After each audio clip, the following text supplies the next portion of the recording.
Well, good morning, everybody. I kind of left you hanging yesterday. Hi, I'm Jim. I'm here from the swing, and we're just having these few moments and talking about some pretty heavy things, I guarantee you. But what we're talking about in the Lord's Prayer, we know this, the prayer, Our Father which art in heaven, hallowed be thy name, thy kingdom come, thy will be done on earth as it is in heaven. Give us this day our daily bread. Lead us not into temptation. Keep us from the evil one. We know the prayer, and we've gone over it and over it, and we talked about the bullet points. And the bullet point we're on right now is, thy kingdom come, thy will be done on earth as it is in heaven. Now, Jesus was talking to Nicodemus and saying, you must be born again. And he said, well, what do you mean? He said, well, born of the water, born of the flesh is flesh, but born of the Spirit is spirit. So why do we need to be born of the Spirit? And yesterday we talked about the fact that in the Garden of Eden, God created man, God created woman. He told him, he gave him a tree for sight and good, a tree for food, and a tree of life. And then he said in the middle of that garden, he gave him the tree of the knowledge of good and evil. Now you see, we're made in the image of God. So what makes us different than any animal is the fact that we have a choice. We have the ability to choose to serve God or not serve God. So God always wanted someone to serve and to create and have dominion over the earth and work with them because they choose him, they love him, they want to be a part of him. So they gave him the choice. Well, Satan, who we found out in the 3rd chapter, the serpent that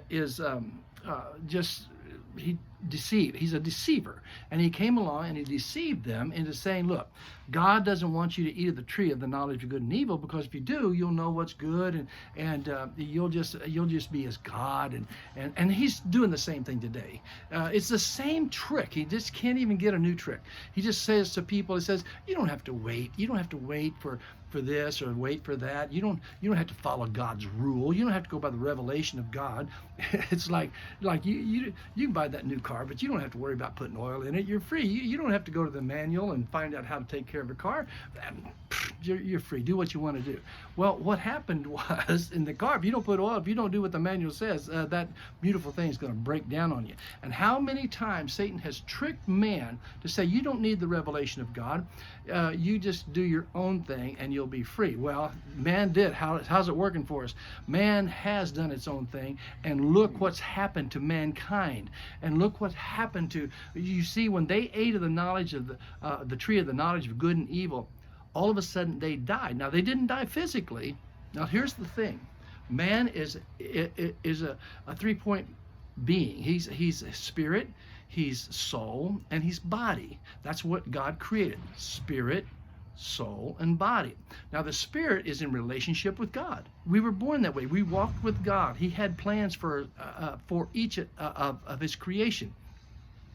And then he gave him a soul, which is the mind, emotion, and the will.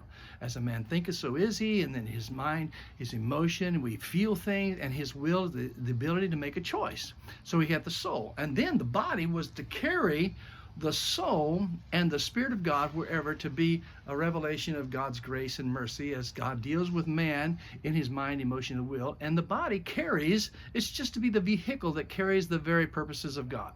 Well, what happened, he said, if you eat of that tree of the knowledge of good and evil and make the choice to say, I want to be my own, I want to rule my own life. Well, it's the kingdom of self. It's the kingdom of the flesh. Actually, he dropped into darkness, because what happened was the Spirit, God was gone. The Spirit relationship with God was gone. The Spirit died. And what happened? The flesh got on top. It was just inverted. And I'm telling you, instead of having dominion over the earth, man's mind and emotion and will was bent to finding value within himself. And the only way he could find value was to have dominion over each other. Nobody likes to be dominated. Nobody. You just drive on Port St. Lucie Boulevard or any highway and somebody around you do something. Nobody likes to be dominated. I'm faster, I'm better, I'm quicker off the stoplight. It's just, nobody likes it. And that's why there's so much frustration in the world today, because we're trying to find our value in trying to be over other people, having dominion over others instead of just over the earth. And why that is because the flesh is in control, and the Spirit and the relationship with God has died. We need to be born again. We need to be brought back from orphans. You see, we had to go out of the garden, and God began to deal with us to bring us back. That's why we need to be born again, and that's why we need Jesus. We'll talk about that more. I know this is elementary, maybe to some, but let me tell you, it's very powerful when you understand the kingdom of God is coming through Jesus. It brings us back into fellowship with God. We'll talk about it more coming up. These go by fast, don't they? Bye-bye. God be with you today and keep you, and may his face shine on you.